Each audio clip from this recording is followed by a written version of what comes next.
What's happening inside the so-called re-education camps in Xinjiang? Was that a campaign of religious repression or an unprecedented effort of de-radicalization?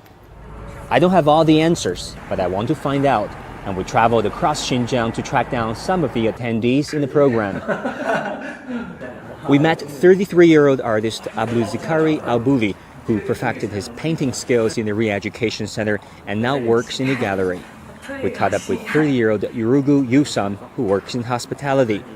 We found 26-year-old Rukia Yakub, who improved her Mandarin and now works as a real estate agent.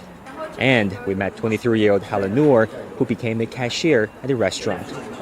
A top Xinjiang official told us that by now all people have left the education facility. Now, looking back, one might think that much of the world has been against China's re-education centers in Xinjiang, right? Wrong.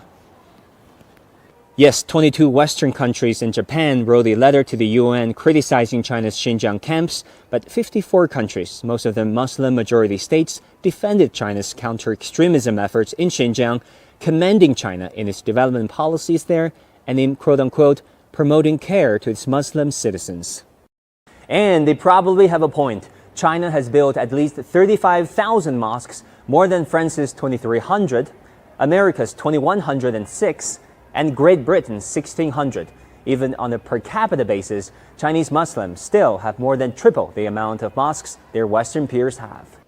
That said, there are real concerns too.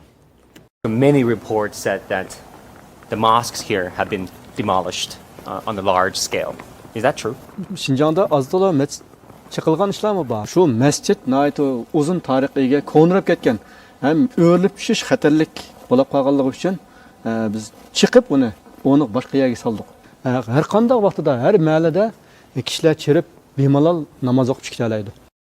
It's all about perspectives, and many people still have the impression that in China, Islamophobia is real and terrorism is not. I get it. I worked as a reporter in the US for the past 8 years, and I fully appreciate the power of the Western narrative that highlighted so-called ethnic repression and downplayed terrorism in China. Problem is, there is a double standard. For example, each time I questioned US officials about terrorist attacks in China, they usually came short of calling them terrorism until I pressed them hard after the 2014 Kunming train station attack. How does the United States characterize those attacks? We've been very clear in condemning all forms of terrorism, and we've condemned these attacks. Are they terrorist attacks? Yes, we've called them terrorist attacks. Yet Western media did not follow suit. Among the top 30 reports on France's Charlie Hebdo attack in 2015, 25 used the term terror attack, whereas in the Kunming attack, only 2 used it. And in the rare event the phrase terror attack was used, it was put in quotation marks. But hey, China is not alone.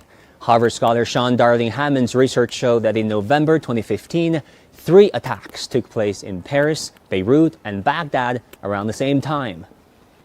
There were 392 articles about the attack in Baghdad, 1,292 about the one in Beirut, and 21,000 on the Paris attack. Around the globe that year, for each Western life lost to terrorism, there were 665 Western reports, and for each non-Western life, only 60. So next time anyone tells you that China doesn't have a terrorism problem and only an Islamophobia issue, you'd better ask him where he got his data. Wang Guan, CGTN, Kashgar, Xinjiang.